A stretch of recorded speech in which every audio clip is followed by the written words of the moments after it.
అయితే ఈరోజు ఏంటంటే వీడియో మొన్న వైశమ్మ అయితే ప్రెగ్నెంట్ అయింది కదా, ఆ వీడియో అయితే అందరూ చూసారు కదా, మీకైతే తెలిసింది.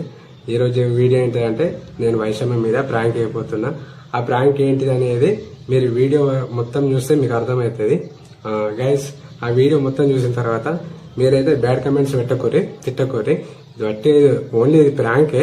నేను వైశమ్మని తిడుతున్నా కానీ మీకు ఏదో బ్యాడ్ ఇంప్రెషన్ ఇచ్చడం అయితే ఇది కాదు, జస్ట్ ప్రాంక్ ఇది. దాన్ని సీరియస్గా తీసుకోకూరి. సీరియస్గా తీసుకొని బ్యాడ్ కమెంట్స్ మాత్రం పెట్టకండి. ఇది ఓన్లీ ప్రాంక్. ఇప్పుడైతే వైశమ్మకు ఒకసారి నేను ఫోన్ చేస్తా. ఫోన్ చేసి మాట్లాడతా రమ్మని. కిందుంది